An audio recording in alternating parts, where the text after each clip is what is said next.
So I've been thinking a lot lately about the whole introvert thing. It's funny because I feel like society has this one-dimensional idea of what an introvert is.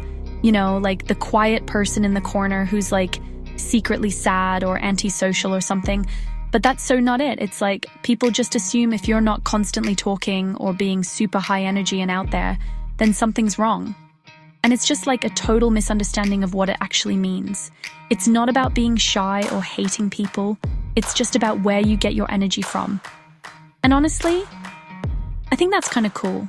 The thing is, being introverted comes with its own, superpowers. It's this whole other vibe, this positive energy that's just different. It's the energy of deep thoughts, of really, feeling things, of noticing the little details that other people might just walk right by. It's the strength you find when you're just by yourself, chilling, thinking, creating. It's not this loud, in-your-face energy. It's more of a quiet, steady hum that's just as powerful, if not more so, in its own way. And I feel like we don't talk about that enough. We're always celebrating the loudest person in the room, but what about the person who's just observing and absorbing everything? So, this whole video is basically a love letter to all my fellow introverts out there. And even if you're an extrovert, maybe this will give you a new perspective. I want us to, actually celebrate these qualities. Instead of feeling like you need to change or be more outgoing, let's just lean into it. Let's embrace the fact that we love our alone time, that we have these rich, crazy inner worlds, and that our quietness is actually a sign of strength. It's time to, own it, you know? Let's get into it. Okay, so first up is self-reflection. This is the bread and butter of being an introvert, I feel. It's that thing where you just need to be alone with your thoughts. It's not even a choice sometimes. It's my brain just says, all right, we're shutting down external operations for a bit to process the last 5 years. And in those moments, when you're just sitting there, maybe staring at your ceiling or whatever, that's when the real stuff happens. You start to untangle all the messy thoughts and feelings. It's you're your own therapist, and you're having these deep conversations with yourself, figuring out why you felt a certain way, or what you really, truly want. It's not just navel-gazing, it's essential maintenance for your soul.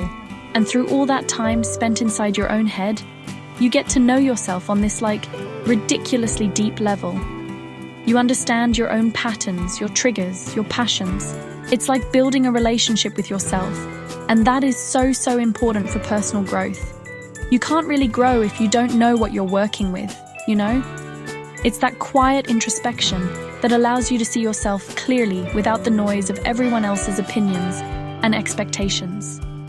It's where you figure out your own values and then, actually start living by them. It's the foundation for everything else. Honestly, it's pretty magical.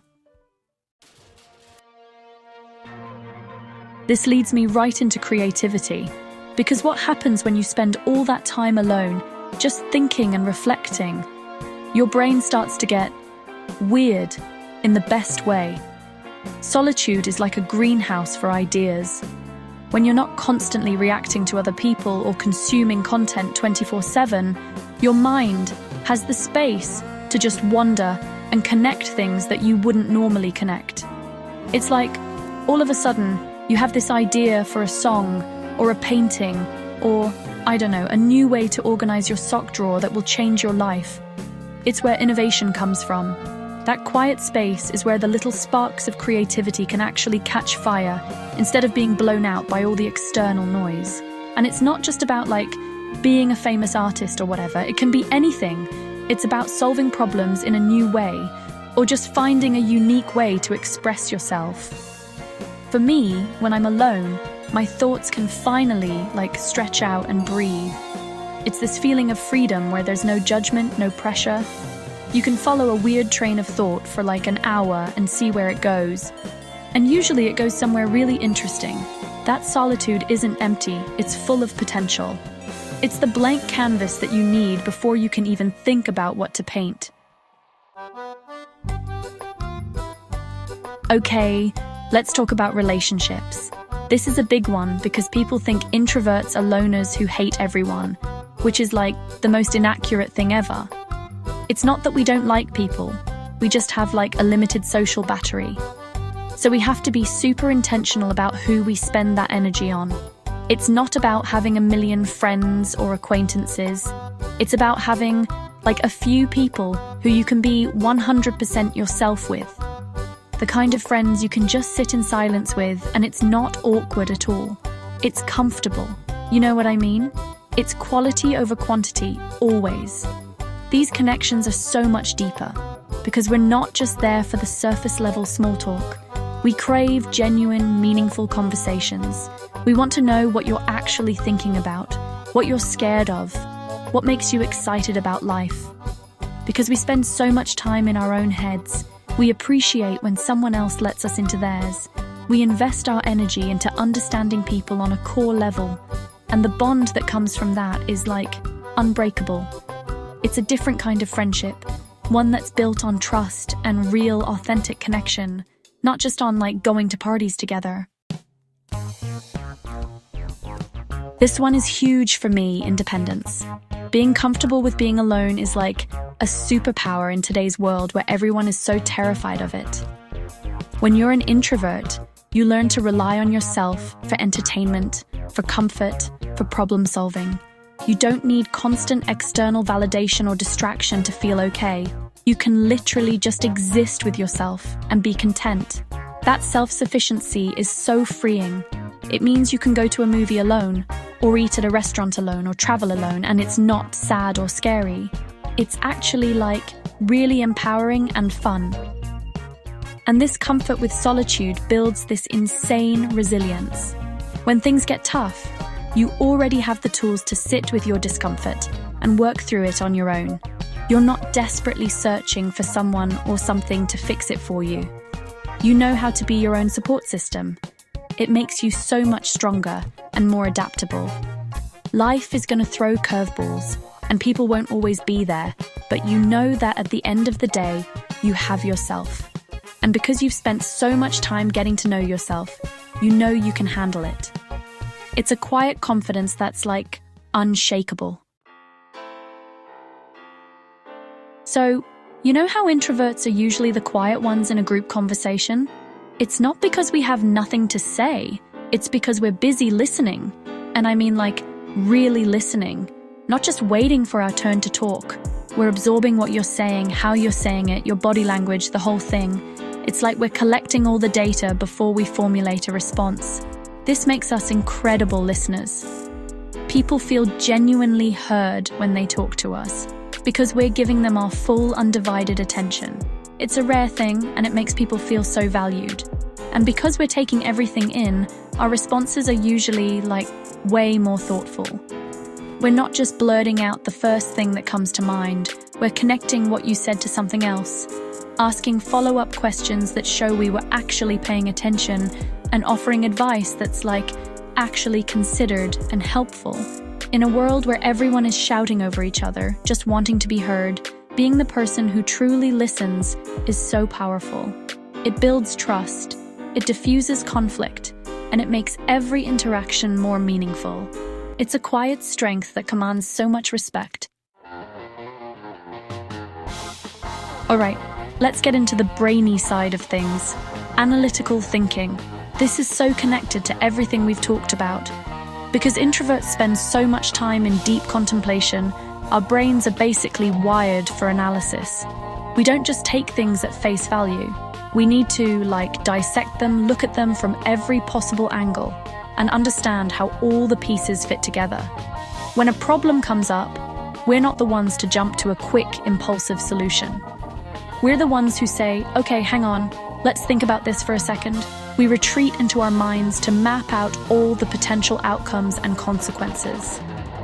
This makes us amazing at problem solving and decision making, especially when things are complicated. We can see patterns and connections that others might miss because they're moving too fast. We're not afraid to sit with a problem for a while, to really chew on it until we find the most logical and well thought out path forward. It might take us a little longer to come to a conclusion, but when we do, you can bet it's been thoroughly vetted. It's that ability to slow down and think deeply that allows us to navigate complex situations with, like, a weird sense of clarity and foresight. Lastly, I want to talk about the environment we create, because we're so sensitive to, like, external stimuli. Introverts are masters at creating peaceful spaces. Our homes, our rooms, our little corners of the world, they're our sanctuaries. We know how to curate a vibe that's calm, tranquil, and recharging. Think like soft lighting, cozy blankets, plants, maybe some nice-smelling candles. It's not just about aesthetics. It's about creating an atmosphere where our nervous systems can finally, like, relax and unclench. We need that physical space to mirror the inner peace we're always trying to find. And the cool thing is, this benefits everyone around us too. When you walk into an introvert space, you can often feel that calm energy wash over you. It's like a little oasis from the chaos of the outside world. We're good at making people feel comfortable and at ease because we know what it feels like to be overstimulated and on edge. By creating these tranquil environments for ourselves, we inadvertently create them for others. We show people the value of quiet, of slowness, and of having a safe space where you can just be. It's a gift, really. So I guess what I'm trying to say is that being an introvert is not a weakness you need to fix. It's not a flaw. It's a whole different operating system, and it has its own set of incredible strengths. It's the power of deep reflection, the fuel for creativity, the foundation for meaningful relationships. It's the quiet confidence of independence, the gift of true listening, the clarity of analytical thought, and the ability to create peace in a chaotic world. These are not small things. These are like actual superpowers. We just need to start seeing them that way. And this isn't about, like, introverts versus extroverts. One isn't better than the other. The world needs both. It needs the loud, energizing people who push us forward and bring everyone together. And it needs the quiet, thoughtful people who provide depth, reflection, and a calm center. It's all about balance. The most important thing is to understand your own energy and to honor it. Stop trying to be someone you're not. Stop feeling guilty for needing alone time or for not being the loudest person in the room. Your energy is valid, and it's beautiful. So whether you're an introvert, an extrovert, or somewhere in between, an ambivert, I guess, just embrace it. Lean into what makes you, you. Celebrate your unique way of moving through the world. The more we all understand and appreciate these different energies, the better we can connect with ourselves and with each other. And that's what it's all about, right? Anyway, that's my rant for the day. Thanks for, listening to my thoughts. It was nice. Okay, bye.